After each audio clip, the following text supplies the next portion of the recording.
Although coal mining may not be the first industry that one would associate with Coventry, it's one of the longest running.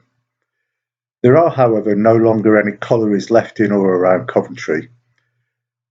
The last, at Kersley, closed in 1991 to be replaced by the distribution hub for the logistics company Prologis. Growing up in Coventry, friends of my parents, and parents of my friends, worked in the pit at Kersley, and some had worked at Binley Colliery, which had closed in 1963, just as I was coming into the world. Some of my schoolmates went on to work at Kersley during the last few years of its operation.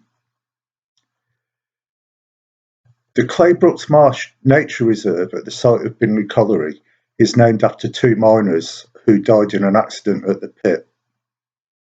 It does make for a pleasant and interesting walk around the site, but do remember it's called marsh for a good reason. Although the Binley and Kersley pits are still alive in the memories of older Conventrians, the last of the Wyken pits, the Craven Colliery, was closed in 1927 in the wake of the 1926 general strike. In earlier times, Wyken had covered a large area of the northeast of Coventry, beyond what is now recognised as the postal district and electoral ward of that name. Wyken included the areas of Henley Green, Wood End, Bell Green and Alderman's Green, hence the term Wyken Collieries for mines which fell just outside the current boundaries of the district. The entrance to the Craven Colliery sat 100 yards east from a couple of hundred yards east from Henley Farm and the Manor House on what is now known as Henley Road. The colliery buildings were mostly situated between Henley Road and the River Sow, within view of St Mary Magdalene Church on Wyken Croft, which is Coventry's oldest surviving building, which is still in use, with parts dating back to the early 12th century. Wyken had remained a small village until the creation of Craven Colliery in the 18th century. At the time, Wyken Manor was owned by the Craven family of Coombe Abbey, who retained it until it was bought by Coventry Corporation during World War I.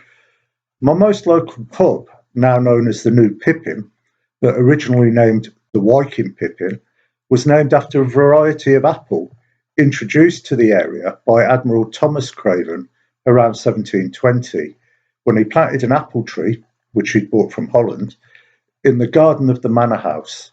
Its descendants spread around the country and can still be found in Coventry at King's Orchard near Gosford Green and in the garden of the Weaver's house at Spon End.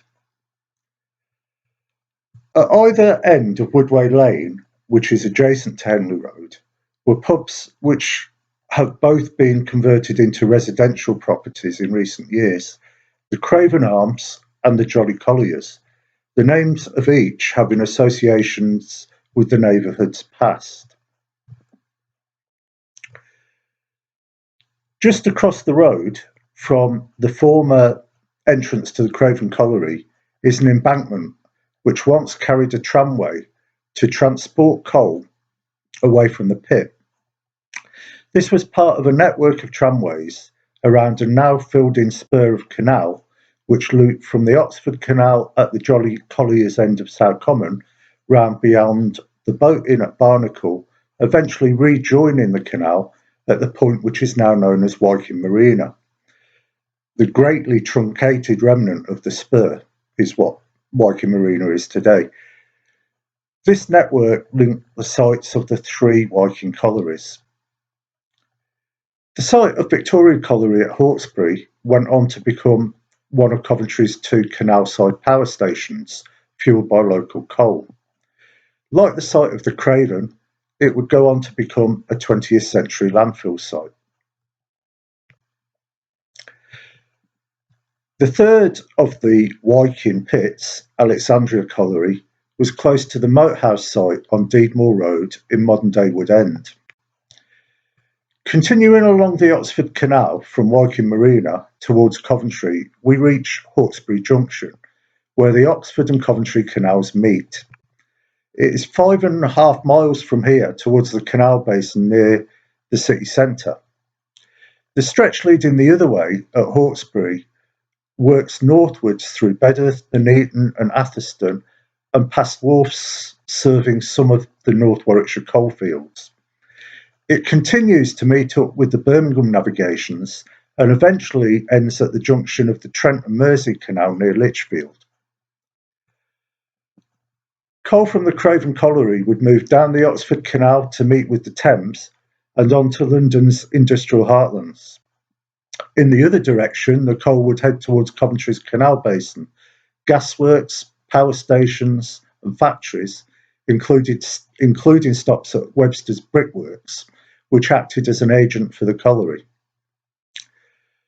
The Coventry Canal Company was formed by local colliery owners who commissioned James Brindley as their first engineer.